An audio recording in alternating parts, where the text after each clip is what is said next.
Hello everyone, this is Nalini Vaid, your chemistry teacher, back with the new video from the first chapter.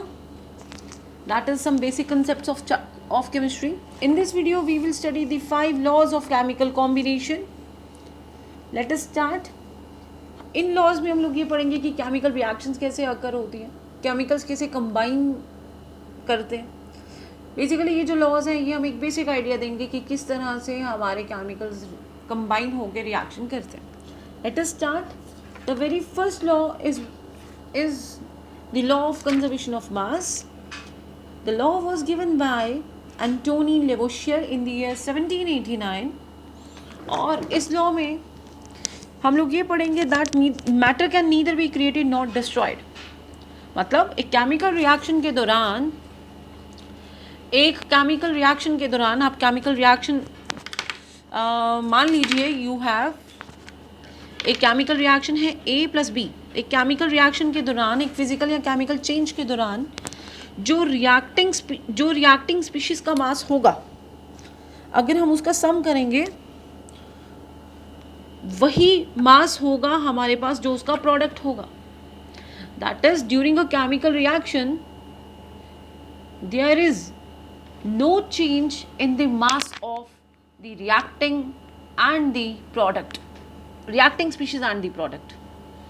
मतलब suppose करो A और B का मास दोनों को plus करके जो इनका सम टोटल आ रहा है इनके मास का वो है x.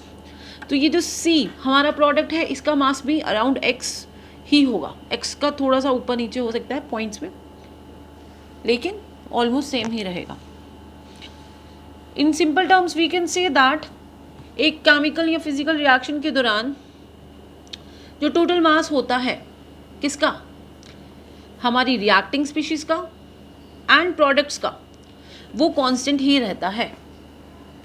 वेरी सिंपल लॉ, मुझे नहीं लगता मुश्किल है, क्योंकि इस लॉ के अकॉर्डिंग रिएक्शन के दौरान कहीं पे भी मास मैटर कम या ज़्यादा नहीं हो रहा है, कांस्टेंट रह रहा है.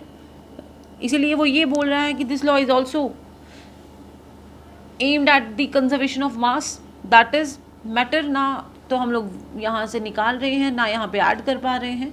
और in general we can see that matter can neither be created nor destroyed. So this was your first law. Very easy. Paper में आते हैं सिर्फ इतना सा लिखना है, इतना मुश्किल नहीं है. मुझे लगता है एग्जाम्पल देते चलो और आगे बढ़ते चलो. Let us discuss the second law. That is the law of definite proportion और law of constant proportion. Law बहुत ईजी है, ये भी जोसेफ प्रूस ने दिया था. वो एक फ्रेंच केमिस्ट थे. क्या कहते हैं वो इस लॉ में, वो कहते हैं कि आपका एक कंपाउंड वो होता है जब दो एलिमेंट्स कंबाइन होके कुछ बना रहे हैं, उसको कंपाउंड बोलते हैं. आपका एक कंपाउंड चाहे वो किसी भी सोर्स से आया हो, जैसे आप वाटर मान लीजिए, वाटर आप लेबॉर्ट्री में प्रिपेयर करें या आप टैप वाटर लाएं या आप किसी नदी से पानी लाएं या तालाब से पानी लाएं, वो बोलता है वो हमेशा H2 एंड O से ही बना होगा. मतलब वो हमेशा हाइड्रोजन और ऑक्सीजन से ही बना होगा, नंबर 1. एंड ये जो हाइड्रोजन और ऑक्सीजन होंगे उसमें जो कंबाइन हो रहे होंगे वो हमेशा फिक्स्ड रेशियो में कंबाइन होंगे. मतलब ये नहीं है कि अगर आपने नदी से लाया तो इट विल बी H4O, अगर आपने लेबॉर्ट्री में बनाया तो इट इज़ HO, अगर किसी केमिकल रिएक्शन का बॉय प्रोडक्ट बन रहा है तो इट इज़ H3O. नो, वो कहता है कि वाटर चाहे किसी भी सोर्स से बने, चाहे उसका ओरिजिन कुछ भी हो, चाहे कम हो या ज़्यादा हो, वो हमेशा हाइड्रोजन और ऑक्सीजन का बना होगा और इसमें हाइड्रोजन और ऑक्सीजन की कंबाइनिंग रेशियो हमेशा सेम होगी. लेट अस सी क्या कह रहा है वो कह रहा है कि ये आपका वाटर है H2O. अब इनमें मैं रेशियो निकालूंगी किसकी, इनके एटॉमिक मासेस की. हाइड्रोजन का एटॉमिक मास 1 होता है क्योंकि 2 है, यहाँ पे 2 एटम्स हैं, तो 1 मल्टीप्लाइड बाई 2 इस टू. ऑक्सीजन का एटॉमिक नंबर है कितना, 8. एटॉमिक मास 16, तो 2:16. सिंप्लीफाई करेंगे तो 1:8. तो मतलब वाटर चाहे कहीं से भी आया हो, कहीं से भी कोई भी सोर्स हो, कोई भी ओरिजिन हो, कितनी भी क्वांटिटी हो, वहाँ पे जो उसके कॉन्स्टिट्यूटिंग एलिमेंट्स होंगे, कॉन्स्टिट्यूटिंग एलिमेंट्स मतलब हाइड्रोजन और ऑक्सीजन जो उसको बना रहे हैं, वो जो एलिमेंट्स होंगे वो हमेशा एक फिक्स रेशो में कंबाइन होंगे बाय वेट. मतलब उनके वेट की हमेशा एक फिक्स रेशो होगी, दैट इज़ 1:8. सेम हम लोग इसको डिस्कस कर सकते हैं कार्बन डाइऑक्साइड की एग्जांपल लेके. कार्बन डाइऑक्साइड एनवायरनमेंट में है, केमिकल रिएक्शंस के दौरान बन रही है, हमारे मेटाबॉलिक रिएक्शंस की बाय प्रोडक्ट है, हमेशा कार्बन डाइऑक्साइड कार्बन और ऑक्सीजन से बनी है, एंड ये हमेशा CO2 ही है. Every time we are having 1 atom of carbon and 2 atoms of oxygen, not atom, molecules basically, sorry. हमेशा we are having 1 molecule of carbon and 2 molecules of oxygen.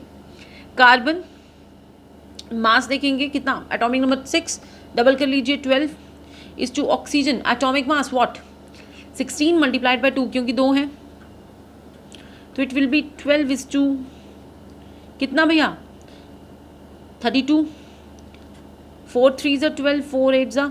तो हमेशा ये जो कार्बन और ऑक्सीजन होगा ये 3:8 की रेशो में कंबाइन हो रहे होंगे और वहाँ पे CO2 बना रहे होंगे. सिंपल. तो this was the law of constant proportion. Constant proportion, definite मतलब फिक्स्ड, कांस्टेंट मतलब फिक्स्ड, सेम, प्रोपोर्शन मतलब अमाउंट. तो वो यहाँ पे ये बोल रहा है कि आपका एक केमिकल कंपाउंड चाहे आप उसको कहीं से भी लाइए, कितना भी लाइए, वो हमेशा 2 फिक्स्ड एलिमेंट से ही बना हुआ होगा और वो दोनों कंबाइन कर रहे होंगे एक फिक्स्ड रेशो में बाय वेट. ओके.